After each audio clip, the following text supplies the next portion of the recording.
Assalamualaikum warahmatullahi wabarakatuh. Saya mau menyampaikan dulu sedikit teori terkait dengan mata pelajaran praktikum perusahaan dagang termasuk komputer akuntansinya. Dalam hal ini kita pakai Android HP. Misalnya ada pembelian 2 unit motor NMAX ya.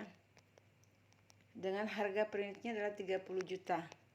Maka jurnal yang kita gunakan, jadi sebenarnya ada 2 jurnal ya, ada jurnal secara periodik, ada juga jurnal secara perpetual. Tapi kita pakai yang perpetual karena kenapa? Karena motor ini yang kita beli ini adalah barang yang bisa dihitung keluar masuknya. Jadi kita pakai perpetual. Nah, bagaimana jurnal perpetualnya? Debitnya adalah persediaan, sementara kreditnya adalah kalau dia secara tunai. Jadi kalau misalnya kita membeli 2 unit motor NMAX, harga per unitnya adalah 30 juta secara tunai, maka debitnya adalah persediaan, kreditnya adalah kas. Nah, berapa persediaannya? Kita lihat harganya 2 dikali 30 juta, berarti 60 juta. Nah, demikian juga dengan kasnya. Kasnya dikredit 60 juta.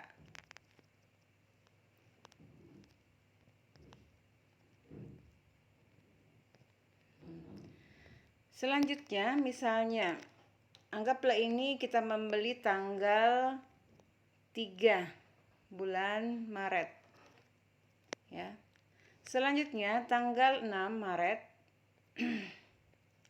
tanggal 6 Maret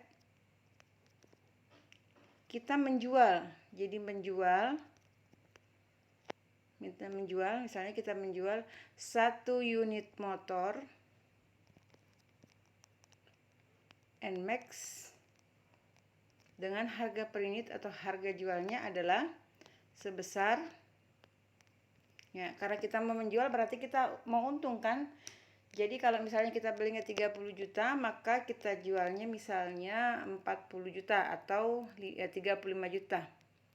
Jadi anggaplah kita menjualnya 35 juta tunai. Jadi kita menjual tunai 1 unit motor NMAX dengan harga jualnya adalah 35 juta. Nah, bagaimana jurnalnya? Jurnalnya adalah yang kita jual dulu. Kalau kita menjual kendaraan atau kalau kita menjual barang, otomatis kan barang kita berkurang kan. Nah, kemudian apa yang kita peroleh hasil penjualan itu yaitu uang. Uang dalam hal ini adalah kas, berarti kas di debit.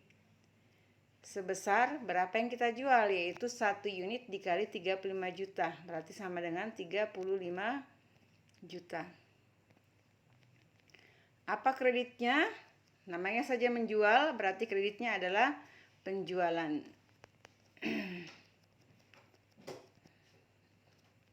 35 juta. Nah, pada saat kita menjual dengan pada saat kita membeli itu hanya ada perbedaan pencatatannya ya. Kalau kita membeli, jurnalnya hanya sekali, kalau metodenya perpetual. Tapi kalau kita menjual, maka jurnal ada 2 atau jurnalnya 2 kali. Yang pertama, saat kita menjual barang itu. Kemudian jurnal yang berikutnya adalah saat kita ingin mengetahui berapa harga beli barang tersebut. Nah, ada jurnal di sini. Kas pada penjualan 35 juta. Nah, itu kan yang kita jual dengan harga jualnya toh. Sekarang kita mau mengetahui berapa sih sebenarnya harga beli dari 1 unit motor itu, maka itu yang kita mau jurnal. Jurnalnya adalah harga pokok penjualan debit, kemudian kreditnya adalah persediaan. Kenapa persediaan dikredit? Karena logikanya adalah kalau barang itu kita beli, maka persediaan kita di gudang bertambah. Makanya persediaan di debit. Kalau barang kita jual, maka logikanya adalah persediaan kita berkurang dari gudang. Makanya persediaan di sebelah kredit pada saat kita menjual. Nah, jurnal yang kedua ini yaitu harga pokok penjualan pada persediaan. Ini nilai yang dimasukkan adalah nilai harga beli. Jadi kalau kita lihat tanggal 6 itu kita menjual 1 unit motor, maka kita harus tahu berapa harga belinya. Coba kita lihat harga beli tanggal 3, yaitu harga belinya 30 juta. Berarti 1 kali 30 juta sama dengan 30 juta. Ya. Ini juga 30 juta.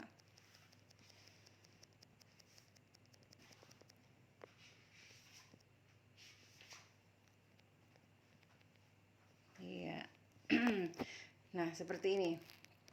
Jadi, ini adalah jurnal untuk penjualan. Dari sini kita bisa lihat, oh bahwasanya ada keuntungan sebesar 5 juta dalam 1 unit motornya. Nah, seperti itu. Ini yang paling penting yang menurut Ibu ingin sampaikan supaya tidak ada kesalahpahaman dengan teori yang lain ya. Jadi kebetulan kalau teori yang lain itu mereka menggunakan metode periodik di mana setiap terjadi pembelian nama akunnya disebut pembelian. Tapi kalau barang yang bisa dihitung seperti misalnya motor, seperti misalnya kipas angin, artinya yang hanya satu jenis item saja, maka kita menggunakan pencatatannya perpetual, di mana nama akunnya disebut sebagai persediaan. Nah, ini yang Ibu anggap penting. Berikutnya adalah kalian kan disuruh membuat jurnal penutup. Jurnal penutup. Nah, yang harus diketahui adalah apa-apa sih yang perlu ditutup. Yang pertama adalah menutup akun beban. Yang kedua, menutup akun pendapatan, penjualan. Kalau pendapatan itu kita perusahaan jasa ya, tapi kalau kita sudah bergerak di bidang bergerak dalam bentuk barang, maka itu disebut penjualan. Kemudian yang ketiga adalah menutup akun laba atau rugi. Maksudnya kalau misalnya dari jurnal yang sudah kita buat dan aplikasi mengatakan bahwasanya kita memperoleh keuntungan atau laba, maka yang kita tutup adalah laba tersebut.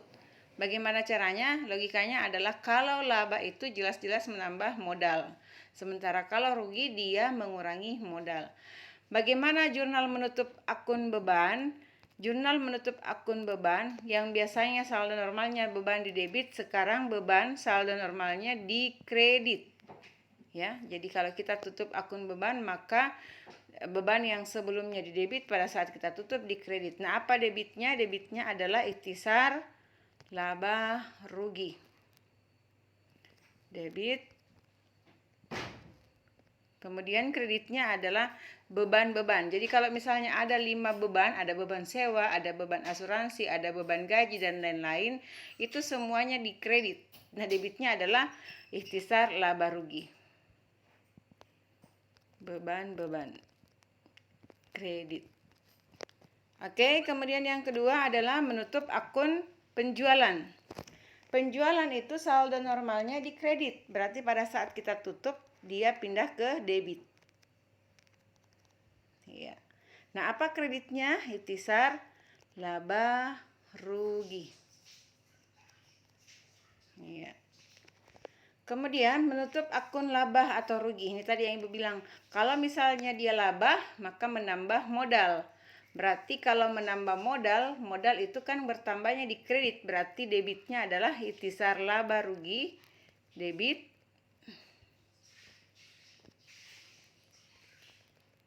Ini kalau laba ya.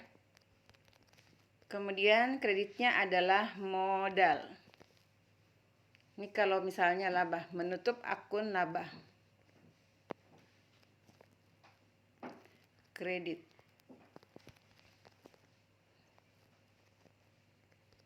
Nah, lain persoalan kalau misalnya dia rugi. Menutup akun rugi. Maka rugi ini sudah jelas-jelas mengurangi modal, maka modalnya di debit atau debit.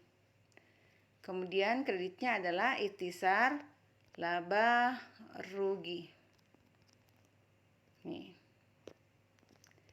Selanjutnya yang keempat adalah karena kita memakai transaksi tidak begitu banyak, kita tutup juga harga pokok penjualannya. Jadi Kalau kita temukan di neraca saldo harga pokok penjualan berada di sebelah debit, maka kita tutup juga dia, menutup harga pokok penjualan. Ya, maka kita tutup harga pokok penjualan. Jadi ini dicek di neraca saldo ya. Biasanya di neraca saldo itu dia muncul harga pokok penjualan dulu baru beban. Nah, biasanya posisinya dia berada di debit. Maka kita tutup dia ke kredit. Apa debitnya? Yaitu ikhtisar laba rugi. Debit, kemudian kreditnya adalah harga pokok penjualan. Kredit. Nah, ini yang Ibu anggap penting ya. Jadi silakan anak-anakku simak video Ibu hari ini, karena ini adalah video yang menurut Ibu penting untuk kalian ketahui. Karena di dagang itu kita bergerak di bidang badan ya, bergerak di bidang barang. Jadi barangnya itu harus dihitung berapa harga pokoknya, berapa harga jualnya. Itu yang harus kalian ketahui. Demikian yang Ibu sampaikan. Assalamualaikum warahmatullahi wabarakatuh.